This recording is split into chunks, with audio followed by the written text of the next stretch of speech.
Hello નમસ્કાર students, અક્ષરમ online education platform પર આપ સૌનું સ્વાગત છે.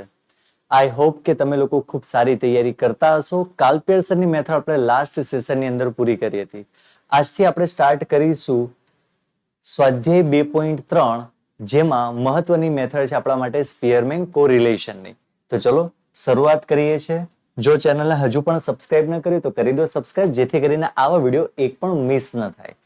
ઓકે, ચલો શરૂઆત કરીએ છીએ આજે ક્રમાંક સહસંબંધાંક, જેને કહેવાય છે સ્પીયરમેન.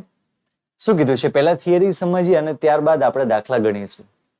રીત નંબર 3, સ્પીયરમેનના ક્રમાંક સહસંબંધની રીત. જ્યારે સંખ્યાત્મક ચલ આપેલ હોય તો કાલ્પેયર્સનની રીતનો ઉપયોગ કરીને r ની કિંમત મેળવી શકાય છે. પરંતુ કેટલીક પરિસ્થિતિ એવી હોય છે કે માહિતી તમને કેવી આપેલી હોય, ગુણાત્મક ચલ એટલે કે ગુણધર્મને આધારે આપેલી હોય. હવે સીધી વસ્તુ છે કે સંખ્યાત્મક ચલ હોય, આંકડાકીય માહિતી હોય તો આપણે ઇઝીલી કાલ્પેયર્સન કરી શકીએ. પણ જ્યારે સંખ્યાની જગ્યાએ ગુણધર્મો આપેલા હોય, તમને થાય ગુણધર્મો કેવા? તો કે સુંદરતા, આવડત, પ્રમાણિકતા, સંગીત, વક્તૃત્વ, બરોબર છે, નૈતિકતાના ગુણો. તો આ બધી માહિતીઓ છે એ સંખ્યાત્મક સ્વરૂપે માપી શકાતી નથી. માટે તેમને ગુણવત્તા અનુસાર ગોઠવીને ક્રમ આપવામાં આવે છે. ગુણાત્મક માહિતીઓ એમાં ક્રમ આપવામાં આવે. ક્લિયર? તો આ બે ચલ વચ્ચેના ક્રમોની જે જોડ પરથી મેળવેલા સહસંબંધાંકને સ્પીયરમેનનો ક્રમાંક સહસંબંધાંક કહેવામાં આવે છે. સમજાઈ ગયું? સંખ્યાત્મક માહિતી કાલ્પેયર્સન સાહેબ, ગુણધર્મ તો સ્પીયરમેન સાહેબ. બરોબર, આટલું યાદ રાખી લેવાનું. આમાં ક્રમ આપવાના. બે ચલોની કિંમતોમાં પ્રસાર વધુ હોય ત્યારે કાલ્પેયર્સનની રીતે સહસંબંધાંક મેળવવાને બદલે ક્રમાંક સહસંબંધાંક મેળવાય છે. કારણ કે વધુ પ્રસારવાળા અવલોકનો માટે ક્રમાંક સહસંબંધાંક કેવું હોય છે? વધુ સ્થિર હોય છે. ખાસ યાદ રાખજો, પ્રસારમાનના માપ તમે ભણીને આવ્યા છો, બરોબર, 11મા ધોરણની અંદર ડિસ્પર્ઝન ચેપ્ટર નંબર 4. બસ, તો ક્રમાંક સહસંબંધાંકતામાં સ્થિરતા વધારે જોવા મળે જ્યારે ગુણધર્મના આધારે આપણે ક્રમ આપેલો હોય તો. બે સૂત્ર યાદ રાખવાના છે. પહેલું સૂત્ર આવડશે એટલે બીજું સૂત્ર તમને આવડવાનું છે, અને એટલું ઈઝી પણ છે.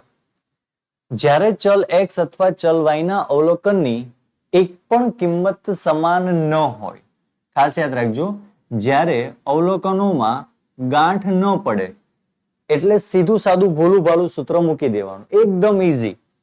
r is equal to 1 - 6 sigma d square upon n square minus 1. આનું સૂત્ર થઈ જશે. બરોબર, જ્યારે એકનું એક અવલોકન પુનરાવર્તન ન પામતું હોય. ખાસ યાદ રાખજો, rx ry તો ક્રમનો સંબંધ છે, એટલે કે ડિફરન્સ આપેલો છે, તફાવત આપેલો છે. ત્યાર પછી સિગ્મા ડી સ્ક્વેર x અને y ના ક્રમના તફાવતના વર્ગોનો સરવાળ છે. એટલે તમને આમાંથી મળશે d પરથી d સ્ક્વેર. આમ તો ઈઝી છે, એટલા કોલમ બનાવવાના હોતા નથી. પહેલું કોલમ x બને, બીજું y બને, ત્રીજું rx બને, રેન્ક ઓફ x, ત્યાર પછી રેન્ક ઓફ y બને, d બને અને d સ્ક્વેર બને. આટલા કોલમ જ બને. પરંતુ ઘણી વખત તમને રેન્ક તૈયાર આપેલા હોય તો તમને rx ry તૈયાર આપેલા તો બે જ કોલમ બનાવવાના, d અને d સ્ક્વેર. ચલો સૂત્ર નંબર 2, જ્યારે ચલ x અને ચલ y ના અવલોકનોની કિંમત સમાન હોય, બરોબર છે, એટલે કે એકનો એક અંક પુનરાવર્તન પામતો હોય. જ્યારે ચલ x અથવા ચલ y ના અમુક અવલોકનો સમાન હોય ત્યારે અવલોકનોમાં ગાંઠ ઉદ્ભવે છે, એટલે કે ગાંઠવાળા સમ હોય, ટાઈવાળા સમ હોય. તો આ સંજોગોમાં ક્રમાંક સહસંબંધાંકની ગણતરી કરવા માટે સૂત્રમાં સુધારો કરવો જરૂરી છે. માટે સુધારો CF થી કરવાનો હોય છે, જેને કહેવાય છે કોરિલેશન ફેક્ટર, CF. બરોબર છે, યાદ રાખજો. તો એમાં સૂત્રમાં આપણે એડ કરીશું CF. તો CF કેવી રીતે મળશે? તો સિગ્મા m નો ઘન માઇનસ m અપોન 12. તમને થશે કે સર આ m એટલે શું? તો કે દાખલા ગણીશું ત્યારે આપણને ખ્યાલ આવશે કે પુનરાવર્તિત સંખ્યા 2 વખત આવે છે કે 3 વખત આવે છે. એના ઉપરથી આપણે m નક્કી કરીશું. ચલો, m નો મતલબ શું થાય? બધું તૈયાર જ આપેલું છે ને. ટીમ અમારી બહુ મજબૂત છે, કોઈ વસ્તુની તકલીફ છોકરાઓને પડવી જોઈએ નહીં. બધું જ તમે ખાલી આટલી વસ્તુ કરી નાખો એટલે બધું તૈયાર થઈ જશે. અવલોકનો જેટલી વખત પુનરાવર્તન પામે તેની સંખ્યાને કહેવાય m. અને CF એટલે શું? CF શોધ્યા બાદ ક્રમાંક સહસંબંધાંકના સૂત્રનો ઉપયોગ કરવાનો. આ મુખ્ય સૂત્ર છે. CF શોધ્યા પછી આ મુખ્ય સૂત્ર આપણે યાદ રાખવાનું છે. 1 માઇનસ 6 બ્રેકેટમાં ખાસ યાદ રાખજો, sigma D square plus CF upon n square minus 1. આ એનું સૂત્ર છે. ભૂલવાનું નથી, ખૂબ અગત્યનું છે. અને એક્ઝામમાં પણ તમારે લોકોને ટાઈ વાળા સમ પૂછાય. ટાઈ એટલે ટાઈ નહીં, ટાઈ એટલે ગાંઠ. ક્લિયર? ઓકે, ચલો આગળ વધીએ છીએ. ઓકે, દાખલો છે તો થિયરી ખાસ અગત્યની થિયરી તમારા માટે છે. આ બધી શાંતિથી બેસીને વાંચવાની છે અને તૈયાર કરવાની છે. ચલો કેલ્સી લઈ લો હાથમાં અને મારી સાથે દાખલા ગણવાની શરૂઆત કરજો. તે પૂર્વે પહેલા થોડાક સૂત્ર જે છે એ સૂત્ર તૈયાર કરી નાખજો, ત્યાર પછી દાખલા ગણજો. ચલો શું કીધું છે? બે બજાર વિશ્લેષકો છેલ્લા કેટલાક સમયમાં કરેલા વિકાસને આધારે 6 કંપનીઓને નીચે મુજબ ક્રમ આપવામાં આવે છે. 6 કંપનીઓ આપેલી છે. અહીંયા તમને વિશ્લેષકો આપેલા છે, વિશ્લેષક 1 અને વિશ્લેષક 2. એના દ્વારા ક્રમ આપવામાં આવેલો છે. ક્રમનો મતલબ થાય રેન્ક. એટલે અહીંયા તમને RX અને RY તૈયાર આપેલો છે.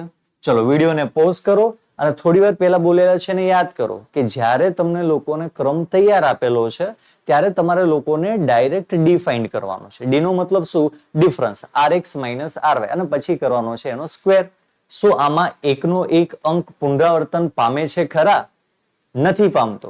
તો એવું કહેવાય છે કે આમાં કોઈ ગાંઠ પડતી નથી. ગાંઠ નથી પડતી તો એકદમ સીધું સાદું સૂત્ર તમારે મૂકવાનું છે રીત નંબર 1 મુજબ. ચલો આ પરથી બંને વિશ્લેષકોના મૂલ્યાંકન વચ્ચેનો સહસંબંધાંક શોધો. ચલો ઓલરેડી તૈયાર છે મારી પાસે. RX અને RY તૈયાર આપેલા છે. માઇનસ કરતા જઈએ. ચલો 5 માંથી 6 જાય કેટલા વધશે? -1. 2 માંથી 4 જાય કેટલા વધે? -2. 1 માંથી 3 જશે તો -2. 4 માંથી 2 2. 3 માંથી 1 જશે 2. 6 માંથી 5 જશે 1. કમ્પ્લીટ. અને હંમેશા યાદ રાખો, સિગ્મા ડી નો આન્સર હંમેશા માટે 0 જ આવે. ક્યારેય આમાં કોઈ જ પ્રકારની કિંમત નહીં મળે. તમને થશે કે સર કોઈ બીજો દાખલો ગાંઠ વાળો હોય તો પણ સિગ્મા ડી નો જવાબ 0 જ આવશે. ક્લિયર? એટલે આ વસ્તુ ખાલી તમારે ધ્યાનમાં રાખવાની છે. ચલો હવે તો એકદમ સરળ. -1 નો વર્ગ 1, 2 નો વર્ગ 4, 2 નો વર્ગ 4, 2 નો વર્ગ 4. માઇનસ હોય તો પણ પ્લસમાં જ આવે વર્ગ, એ તમને ખ્યાલ છે. ચલો કરી દઈએ છીએ આપણે ટોટલ. 1, 2, 3, 4 ચોકું 16. 16 ને 2 કેટલા થશે? 18. કમ્પ્લીટ. બધાને ખ્યાલ આવી ગયો? સિગ્મા ડી સ્ક્વેર 18 થયો. ઓકે, n કેટલા છે તો ગણી લઈએ. આપણને આગળ કીધેલું જ છે 6 છે. 1, 2, 3, 4, 5, 6. ચલો તો આપણે સૂત્ર મૂકી દઈએ છીએ. સહસંબંધાંક R બરાબર ગાંઠ વગરનું, બરોબર છે, યાદ રાખજો. 1 minus 6 into sigma D square upon n square minus 1. 1 minus 6 into sigma D square કેટલા થાય છે? 18. n કેટલા છે આપણી પાસે? તો n આપણી પાસે છે 6. 6 નો વર્ગ એટલે કે 6 નો સ્ક્વેર માઇનસ 1. ચલો 1 માઇનસ 114, 18 છંગ, સોરી 108. કેલ્સીનો ઉપયોગ કરી લેવાનો તંત્ર. ડોન્ટ વરી, આપણને એટલા માટે જ આપે છે.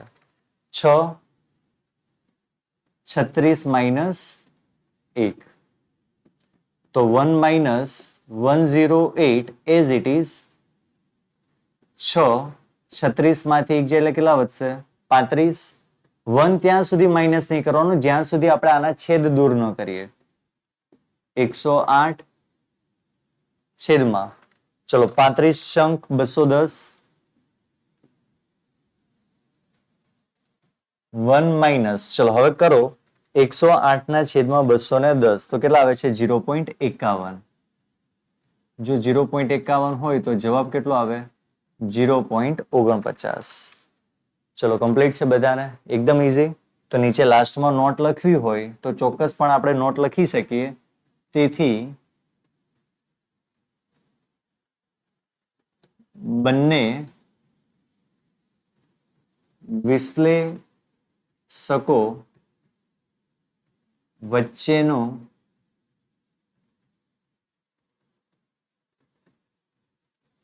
ક્રમાંક સહસંબંધાંક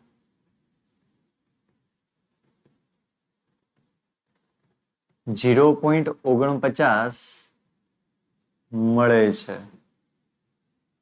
સમજાઈ ગયું? એકદમ ઈઝી. સ્ટેપ બાય સ્ટેપ જવાનું છે, એક પણ સ્ટેપ આપણે કટ કરવાનું છે નહીં. ક્લિયર? આવશે? તો બસ આજનું સેશન આપણું આટલા માટે જ આટલું જ છે. જે પણ ચાલેલું છે ડિસ્ક્રિપ્શનની અંદર તમને લિંક મળી જશે. તો બસ ખાસ ત્યાંથી પીડીએફ કરીને એની વ્યવસ્થિત તૈયારી કરો થિયરીની, કારણ કે સ્ટેટમાં આપણે સમની સાથે થિયરી પણ ક્યાંક ઇમ્પોર્ટન્ટ છે. તો ખાસ આજે આપણે શરૂઆત કર્યું છે ક્રમાંક સહસંબંધાંક. આવતા લેક્ચરમાં થોડા મોટા દાખલાની શરૂઆત કરીશું. તો મળીએ છીએ નેક્સ્ટ સેશનમાં. ત્યાં સુધી bye bye. Have a nice day.